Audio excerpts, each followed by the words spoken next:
Hello guys, പത്രമാരിൻ്റെ പുതിയൊരു episode റിവ്യൂയിലേക്ക് സ്വാഗതം. നയനയും നവ്യയും സംസാരിച്ച് നിൽക്കുന്നതാണ് ആദ്യം കാണിക്കുന്നത്. നയന പറയുന്നു, ഈ വീടിൻ്റെ അകത്തും പുറത്ത് CCTV ഉണ്ടല്ലോ, നമ്മുടെ നിരപരാധിത്വം നമുക്ക് തെളിയിക്കണമെന്ന് പറയുന്നു. അപ്പോൾ ജലജ അവിടെ ഒളിച്ചു നിൽക്കുന്നത് നവ്യ കാണുകയാണ്. മറിഞ്ഞു നിൽക്കുന്ന എന്തിനാണെന്ന് ജലജയോട് ചോദിക്കുന്നു.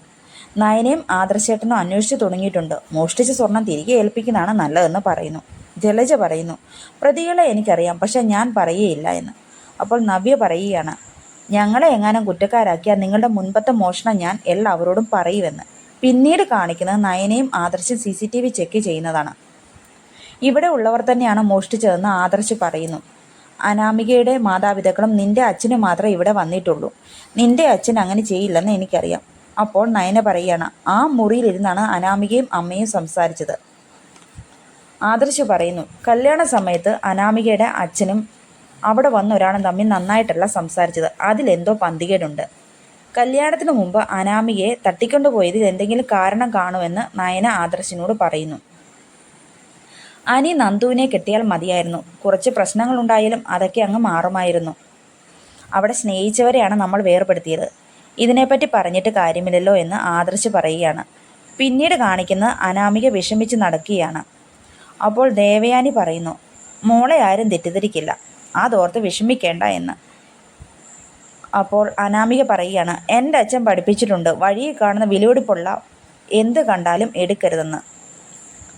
അപ്പോൾ ജലജ പറയുന്നു, അവളുമാരുടെ അച്ഛൻ ഇപ്പോൾ തന്നെ സ്വർണം കൊണ്ടു കൊടുത്തത് എങ്ങനെയാണെന്ന് അറിയില്ലല്ലോ.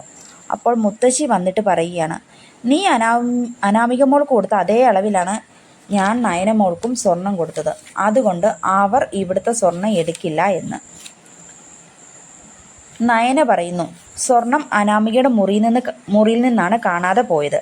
അവിടെ ഞങ്ങൾ കയറിയിട്ടില്ല. അനാമികയുടെ അമ്മയും അനാമികയുമാണ് അവിടെ ഇരുന്നത്.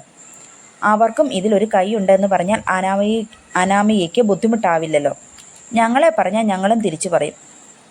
എൻ്റെ വീട്ടുകാരല്ല എടുത്തതെന്ന് നീയും നിൻ്റെ വീട്ടുകാരുമാണ് എടുക്കാനാണ് സാധ്യതയെന്ന് അനാമികയോട് നയന പറയുകയാണ്. ഞാനിപ്പോൾ പോകുമെന്ന് അനാമിക പറയുന്നു. നീയല്ല പോകേണ്ടത്, മറ്റു പലരുമാണ് പോകേണ്ടതെന്ന് ദേവയാനി പറയുകയാണ്. അപ്പോൾ നയന പറയുന്നു, ഞങ്ങളല്ല തെറ്റ് ചെയ്തതെന്ന് തെളിയിച്ചിട്ടേ പോകൂ എന്ന്.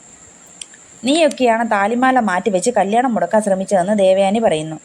ഇതെല്ലാം കേട്ട് അനാമിക അവിടെ നിന്ന് പോകുവാൻ തുടങ്ങുന്നു. നിനക്കൊക്കെ സമാധാനമായല്ലോ, ഇനി അനാമിക മോളുടെ കാല് പിടിച്ചാൽ തിരിച്ചു വരുമെന്ന് ദേവയാനി പറയുകയാണ്. അപ്പോൾ ആദർശ് പറയുന്നു, അതിൻ്റെ ആവശ്യമൊന്നുമില്ല, അവൾ ഇവിടെ ജീവിക്കാൻ വന്നവളാണ്, ഇങ്ങോട്ട് തന്നെ തിരിച്ചു വന്നോളുമെന്ന്. നമുക്ക് മൂന്നാൾക്ക് ഒറ്റ മരുമോളേ ഉള്ളൂ, അത് അനാമിക മോളാണ്, ദേവയാനി പറയുകയാണ്. പിന്നീട് കാണിക്കുന്നത് നയനയും ആദർശിനെയുമാണ്. നിങ്ങൾ പറഞ്ഞതിൽ യാതൊരു തെറ്റുമില്ല.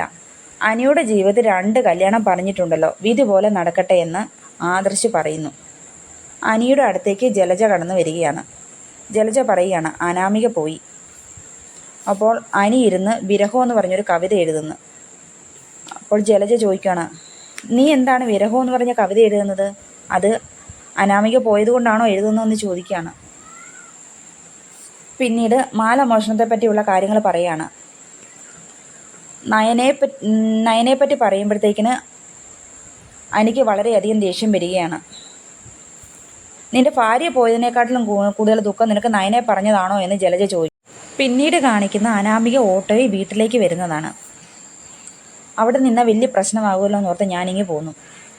അപ്പോൾ അനാമികയുടെ അച്ഛൻ ചോദിക്കുകയാണ്, മോളെ പോലീസ് കേസ് ആകുമോ എന്ന്. മൂർത്തി സാറിന് ഒരുപാട് സ്വത്തുണ്ട്, അതിൽ നല്ലൊരു ഭാഗം അനിക്ക് കിട്ടും. അപ്പോൾ നമുക്ക് കടം വീട്ടി സുഖമായിട്ട് ജീവിക്കാം. ഒരു കാരണവശാൽ അനിയെ പിണക്കരുതെന്ന് അനാമികയുടെ അച്ഛനും അമ്മയും പറയുകയാണ്. അനാമിക പറയുന്നു, അനിക്ക് എന്നോട് യാതൊരു സ്നേഹവുമില്ല. നാളെ ഉണ്ടാകാൻ പോകുന്ന നേട്ടങ്ങൾ മാത്രമാണ് എൻ്റെ മനസ്സിൽ. അച്ഛനും അമ്മയും അനിയുടെ വീട്ടിൽ പോകാനായിട്ട് റെഡിയാകുന്നു. ഇപ്പോൾ അവിടെ ചെന്ന് ചോദിച്ചില്ല എന്നുണ്ടെങ്കിൽ അവർക്ക് നമ്മളെ സംശയമാകുമെന്ന് പറയുകയാണ്.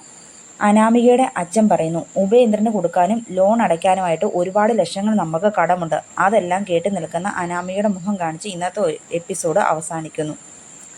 ഇഷ്ടമായെങ്കിൽ ലൈക്ക് ചെയ്യാനും സബ്സ്ക്രൈബ് ചെയ്യാനും മറക്കരുതേ. നാളത്തെ